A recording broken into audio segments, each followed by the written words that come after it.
নবম শ্রেণীর অর্ধবার্ষিকী পরীক্ষা গণিতের সলিউশনটা আজকে বের করেছি আমি নিজে। এখানে হচ্ছে যে কোনটি অমূলত সংখ্যা, এটা ঘ। এ বি দুইটি ক্রমিক জোট সংখ্যা হলে নিচের কোনটি বিজোট? এ square plus B. A B এর ছেদ সেটকে প্রকাশ করা হয় এ ইন্টারসেকশন বি। প্রকৃত উপসেট নির্ণয় সূত্র টু দি পাওয়ার n - 1। তারপরে এখানে হচ্ছে বি ইকুয়াল বি এর এলিমেন্ট হচ্ছে 1 2 এ আর সি এর এলিমেন্ট হচ্ছে 2 এ বি হলে বি বাই সি কত হবে? তো এখানে 2 আর এ চলে গেলে প্রথম এলিমেন্টে ভিউ এলিমেন্টে 1 থাকে। তারপরে 4 এর গুণনীয়ক সেট মানে 1 থেকে 4 পর্যন্ত, মানে 1 দিয়েও যায়, 2 দিয়েও যায়, 4 দিয়েও 4 দিয়ে ভাগ, মানে 4 ভাগ যায়। তারপরে হচ্ছে যে 5 দিয়ে যায় না, 6 দিয়ে যায় না, 7 দিয়ে যায় না, 8 দিয়ে যায়,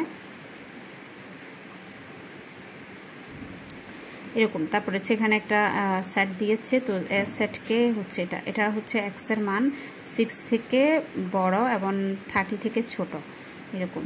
তারপরে সেটের মৌলিক সংখ্যাগুলোর সেট হচ্ছে যে মৌলিক সংখ্যা কোনগুলো?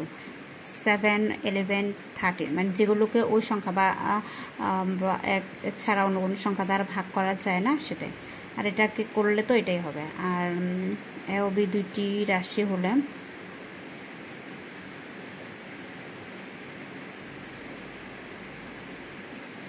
এটা হচ্ছে সূত্র। এই যে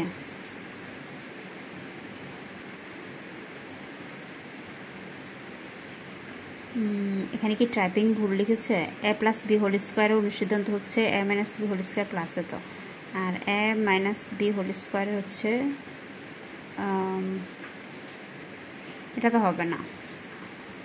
আচ্ছা, এটা আমি বের করেছি এটা। তারপরে হচ্ছে এখানে শুধু এক্সের জায়গায় 2 বসিয়েছি। এটা সূত্র এ স্কোয়ার প্লাস বি স্কোয়ারের, এটা ক্যালকুলেশন করলে এটাই আসে ঘ নাম্বার।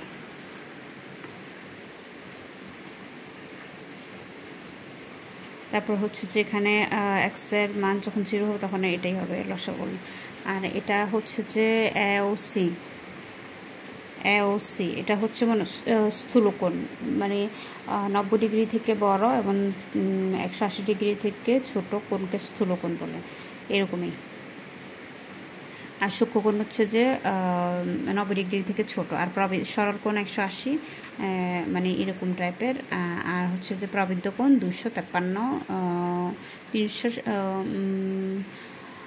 180 থেকে বড় কিন্তু 360 থেকে ছোট কোণকে প্রবৃদ্ধ কোণ বলে।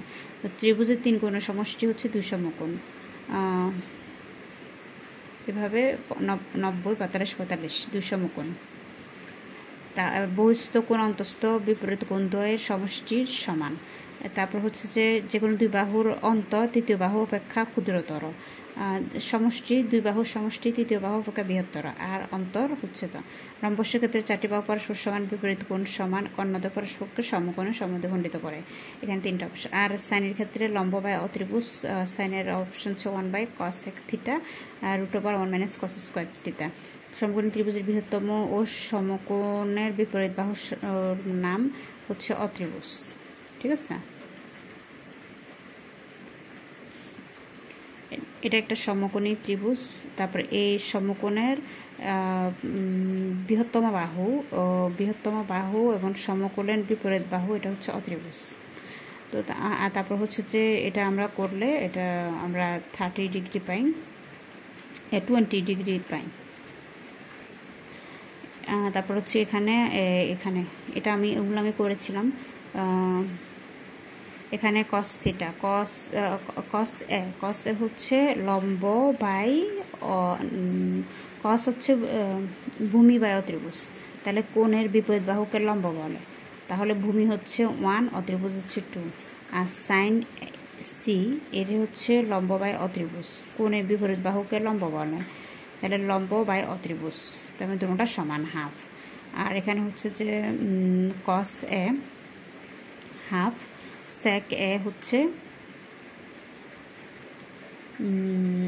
কসের বিপরীত হচ্ছে স্যাক, তাহলে হাফ হলে এখানে 2 হবে, তো এটা হবে। আর ট্যান হচ্ছে 2/10, ট্যান সি লম্ব বাই ভূমি, তাহলে 3টা অপশান। আর এখানে কট থিটা মাইনাস এত, এটা হচ্ছে যে 1/√3, 1/√3 মান হচ্ছে কত, এটা আপনারা বলেন কত মান হচ্ছে। তো সে আমি এগুলো করেছি। তারপরে এখানে মধ্যে এখানে প্রচুরক, উপাত্তের প্রচুরক নেই, মানে যেটা প্রচুর পরিমাণে নেই। উপরের উপাত্ত সূচকের উপাত্তের গড় হচ্ছে এত। এই সবগুলোকে যোগ করে 1 2 3 4 5 6 7 8 9 10 10 দিয়ে ভাগ। তারপর মধ্য হচ্ছে এই যে মাঝখানেরটা, এ পাশে কয়টা, 4টা, এ পাশে 4টা, এই দুইটাকে যোগ করে 2 দিয়ে ভাগ। কেন্দ্রীয় প্রবণতার পরিমাপ হচ্ছে 3টি। মধ্যম শ্রেণীর পূর্ববর্তী শ্রেণীর যোজিত গণসংখ্যা হচ্ছে FC দ্বারা।